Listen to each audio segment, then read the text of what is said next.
Oh, and mine's and jellyfish. Welcome back to Knives, I guess, and you smell like hot dogs again. Why do you keep smelling like hot dogs? But do me a favor and hit that like button or you'll never know what it feels like to chew 5 gum. And we got assembly of a Jin Rhino Jr. So they sent this in for me to put together and check out for you guys. So of course, I'm happy to do it. I love those guys. They are some of the first guys to support the channel. Always going to have good love for them. But let's get in here and see what's in the box. So, first off, and they're boxing them up different now. That's nice. So we got these classy black envelopes. There's our pocket clip. There is our microfiber. Here's our bits and pieces. Here's our springs. And they are including screws that have thread locker on them already now, which is a welcome sight. You get a T6 and a T8 driver that comes with it. We have got our pivot lube, and of course, I've already got some right here from assembling so many other Jin knives. And then here should be the rest of our bits and pieces. So they have them in these paper wraps, which is actually a really cool touch. I like seeing that. But which one do I have here? Ooh, I got scales and I got a liner right here. I like that. I like the colors on that. That's really nice.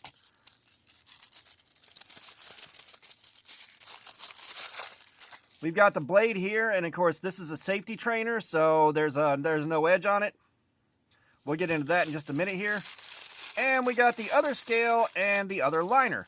Alright, so we got all our pieces. Let's take a look at our instructions. Let's take a look at our instructions, and of course we have got everything right here. We got our parts list. We have got more parts. So now, we're going to take the one that has the captive pivot hole, and the first thing we're going to do, this needs to be dropped in there, and let's get the standoffs out of the package. And this is where it really helps to have like a tray for these things, which the box included serves as a tray, so good on them. Come on.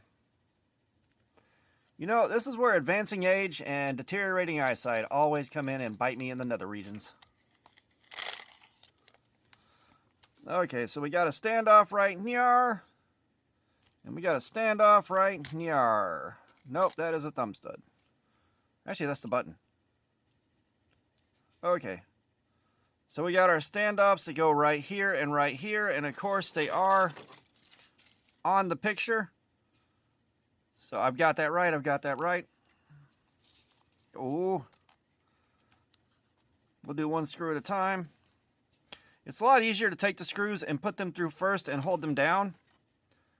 And then start the standoff on the screw. And then finish tightening it from the other side. This is a T6 screw, which hopefully at some point Jin is going to switch over to all T8 hardware. I know a lot of us like seeing that.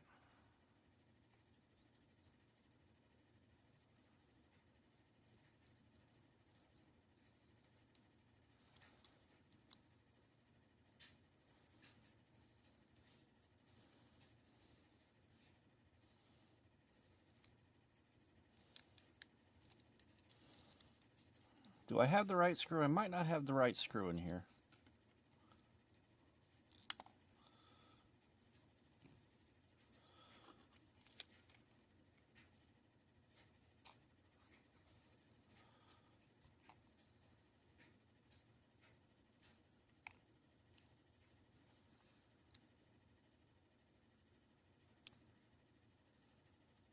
And of course, this is where I'm getting punished for not reading the parts list first. But I mean, assembly on these is really straightforward and really easy. I've put together a good few of them before. That was the right screw right there.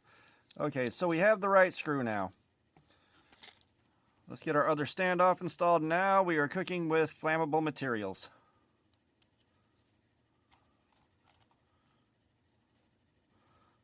So yeah, go ahead and put your screw in for your standoff and start your standoff from the other side. It makes it so much easier. Orders of magnitude. And I love that they come with T6 and T8 drivers. Okay, so now the pivot liner is locked down. We got the standoffs in place. The next thing we're going to do is we are going to take our pivot collar right here. We're going to get this seated in here. We're going to take one of our bearings.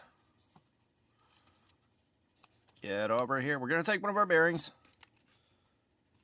Get over here. We're going to put it on there, and this is where you would take your your pivot lube out of the package. All right, your bottle's got a cap on it that seals it. Pop that cap off, replace it with this needle tip. Like I said, I've got a bunch of these, and I believe this one I made smell like cinnamon Danish swirl.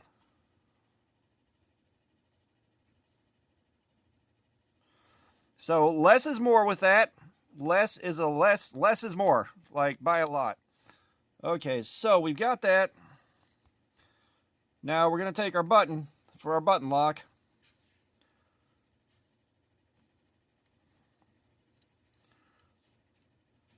And the button lock goes big side down through the hole.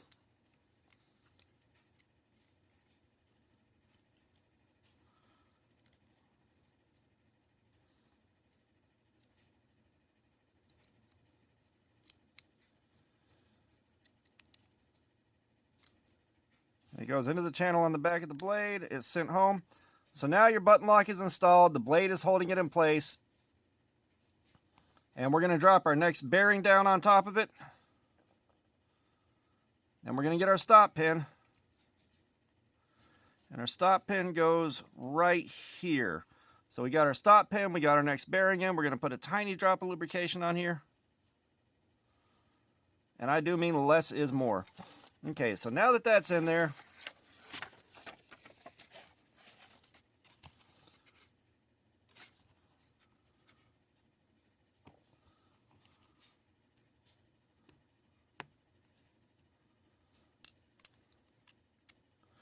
we're going to get our spring and spring right here.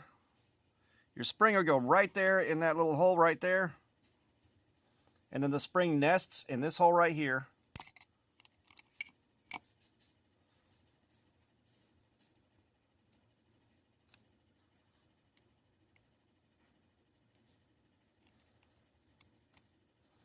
It's a lot easier to go ahead and set the liner down and get it on the appropriate standoffs and such.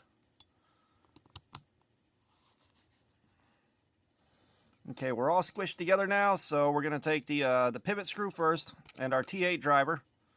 Pivot screw is going to be a T8.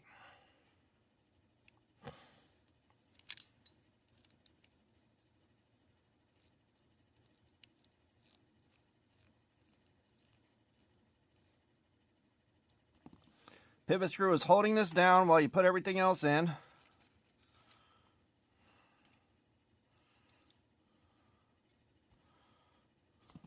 Switch back over to the T6 driver.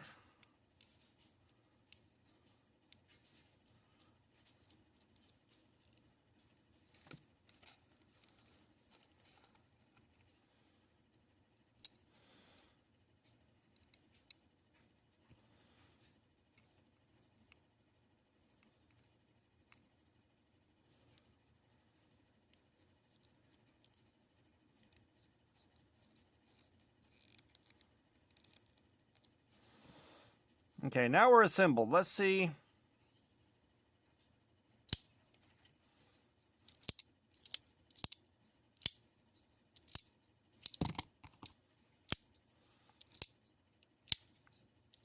Okay, we're assembled. Everything is fit up a little bit loose now, so now we can tighten down all of our fittings.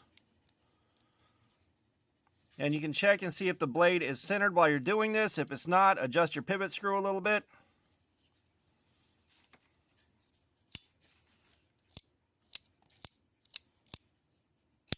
Action on it feels nice and smooth. We'll make sure everything is tightened down on the rest of the knife.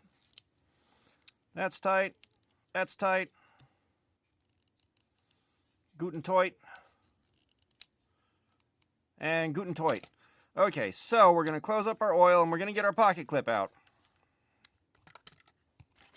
We're going to get our pocket clip out here, and of course we have extra springs, extra screws. They always include some extra parts, which is wonderful to see. And now we're going to go ahead and take care of our pocket clip. So I'm putting this pocket clip in here for tip-up carry. And we do have a lanyard hole right here under the pocket clip, so keep an eye out for that. But what I like to do is I like to take my screws and put them through here first.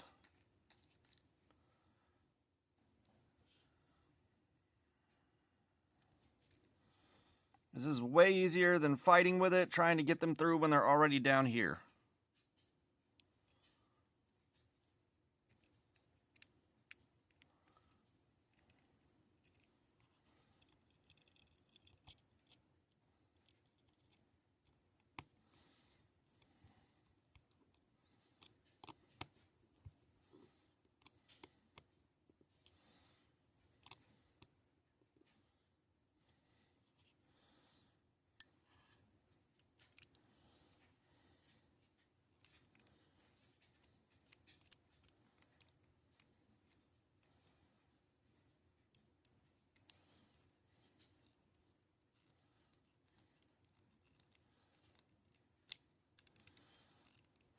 And they've upgraded us to flush mount screws right here inside the pocket clip. You can see that's gone there. And now we got her all assembled. So that's your knife assembled. And of course, you're not going to cut yourself with it. It's a good trainer knife. However, we do have 420J2 stainless steel, so it's not the hardest steel. It's not the highest HRC, but it is going to be easy to sharpen. You can sharpen this and put an edge on it yourself if you so desire. This is good for training your kids up. You can put a little lipstick along the edge and let them handle it, so when the lipstick appears somewhere on there, you can tell when they would have cut themselves. But we are going to go ahead and sharpen this, and I believe I am going to freehand sharpen this. And of course, the tip is not, or like the edge is not going to run all the way around to the tip. We are going to have the edge stop around here somewhere so that when it's closed, it's still safe. But let's try to do this with freehand sharpening. So we're going to go over to the sharpening table. I'll see you there. All right, and here we are at the sharpening table, and this is also to show you it doesn't take much to sharpen a knife. All right, I got this block at Harbor Freight for $7 a long time ago, but we're going to go ahead and get in on this.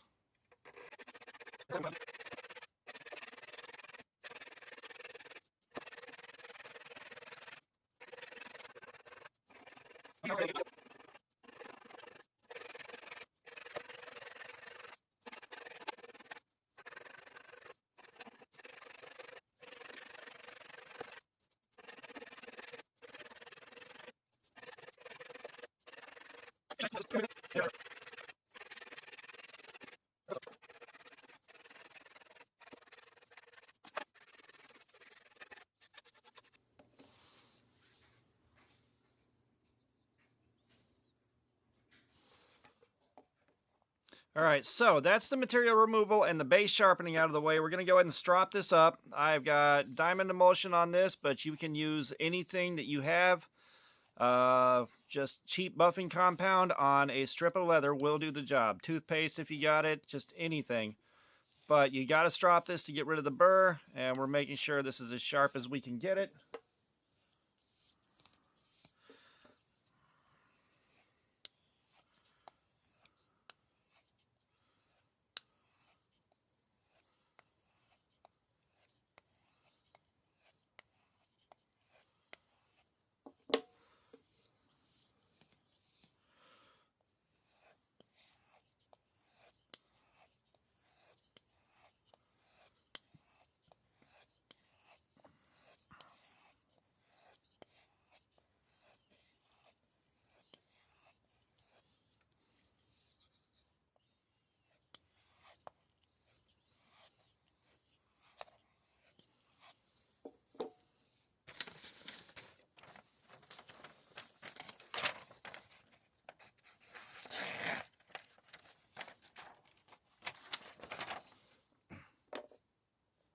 All right, now let's see how sharp we got this off of base sharpening.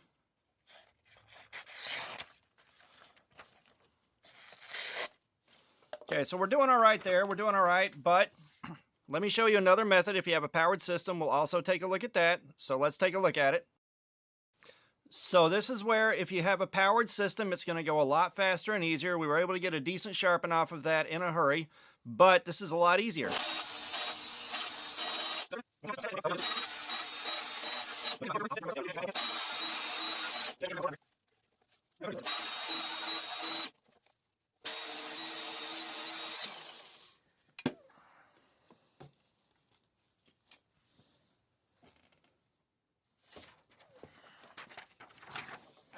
Now without stropping, so we're going to give this a 5 micron strop.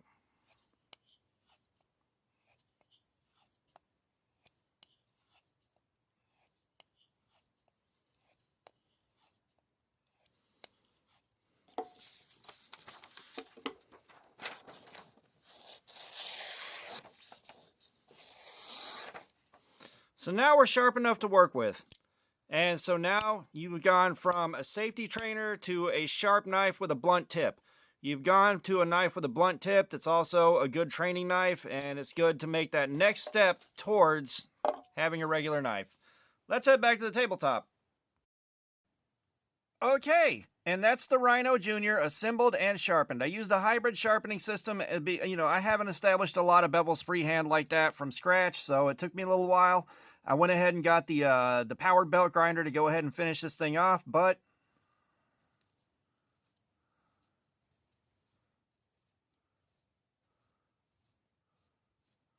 as you can see, we are creating a bald spot. We do have some stray hairs on the blade, so we are shaving sharp. Of course, it could be sharper. I could take a lot more time with it and get it a lot sharper, but this is a trainer knife. You know, you do want it sharp. You don't want to go too crazy with it, but a sharp knife is a safe knife.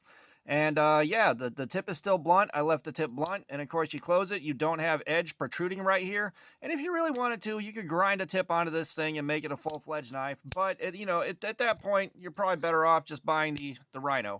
And of course, for size comparison between the two, they're pretty much the exact same size. It's just the blade profile on this is a bit different. I am sorely tempted to take these apart and swap the scales over just because I like the way these look a bit better, but maybe. So, yeah. That is assembly of the Rhino Jr. alongside a shot and a comparison with the full-size or with the regular Rhino. Like I said, I enjoyed carrying the Rhino. I love putting this thing together. I enjoyed putting this together. It was the same as the original Rhino. And just again, like either one of these, you're going to walk around, you're going to fidget with it day in and day out. You know, you're going to play with this thing. You're going to fidget with this thing. I like both of them. And, the trainer, I'm not sure what I'll do with yet. I may pass this off to a friend of mine who has a kid that may want to learn how to handle a sharp knife later on down the road. So, all that being said, thanks for looking at Jin's crap. Comments, I love some feedback. Let me know what you guys think about this thing. Subscribers, you guys are awesome. Y'all keep coming in. I appreciate you so much. If you haven't subscribed, please do. We got live streams, regular videos. There's plenty of activities. Channel members, you guys are seeing these 24 hours early. If you want to see them early, go ahead and join the channel. And now we're going to plug some products from friends of the channel. They're not affiliate links. I don't make money off them, but I like supporting my friends. Here you go. And as always, we are going to link up to Cutting Lacey EDC's Diamond Emulsion if you want to step your stropping game up, make it easier to sharpen your blades, and keep them sharp. Wonderful product. I use it myself on every single knife I sharpen now. And we are going to link off to Mad Yocco's wax. If you want to protect your blades that are prone to corrosion, if you want to darken up the color of your micarta, or take care of a million other things, he is going to be on Blade Binge with his wax. All right, just supporting some friends of the channel and some small businesses. All right, y'all have a nice day.